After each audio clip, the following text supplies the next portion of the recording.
This is Tom Dillon, the Lifetime Liberal, and today is Wednesday, August 11th, 2021. The title of this rant is Congress Must Constrict Excessive and Immoral CEO Pay. So we know we have to make greater assessments on the 1%. That's what you hear about all the time. But CEO pay has gotten exceptionally out of hand.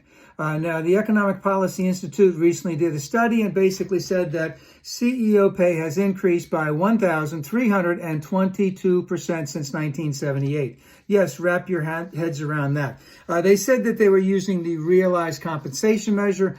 I don't know exactly how that works, but it's too much of an increase of CEOs because in the same time period, and I would just go, this goes back to 1973, that since about 1973, the average worker's pay has basically not increased. It's increased marginally and has basically kept up with inflation. So we have had stagnation in average workers' pay from 1973, but from 1978, the CEOs have increased their value by 1,322%. So right now, in 1965, the average CEO pay was 21 to 1. So if you were making $5 an hour, your boss, the owner of the company was making $105 an hour. Now it's 350 to 1. So it is just an exceptional amount, and this exceeds at any other time except for, I think, 1999 when it was 366 to 1 at the height of the tech bubble, of the internet bubble, so to speak. Now, I want to say first off, again, I want to say very clearly, I am not against anyone making money. I am all about wealth accumulation. I understand it. I know that it's necessary. We want to have the things that we want. We want to have a reasonably, let's just say, secure life. And wealth accumulation is good. But when we look at CEOs of many of these companies, they're not the original owners. They're not the entrepreneurs. They're not the one who made the better mousetrap, etc. Basically, they're just a high-end manager to go in there.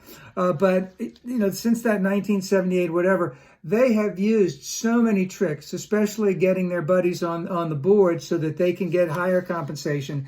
The compensation is directed towards much more in terms of stocks. And also, it's all about the quarterly earnings, etc.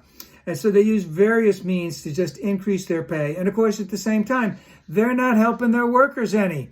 So it's a detriment of the workers. It's the detriment. So this can affect the amount of R&D that you have. It can affect the amount of, let's just say, routine maintenance. Oh, yeah, we don't need to get that new cybersecurity package. We'll wait till the next quarter to see, because we want to keep our costs down in this quarter.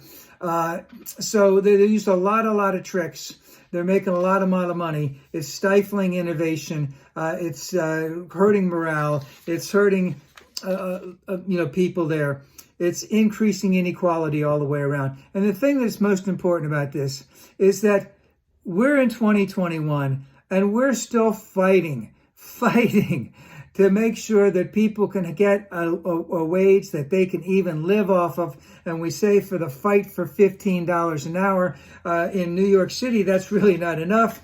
For a lot of other places, that's enough, but it's really not a whole heck of a lot. And we have to fight for this type of stuff, whereas the CEOs are making money over fists. This is why we need to have that $15 an hour. This is why we need to have strength in union memberships all across the country to help the average working American. And I just certainly hope that Congress can step in to help out on this, because this is becoming what I would basically call economic apartheid of the, let's just say, the ruling class over the average worker. And this must end.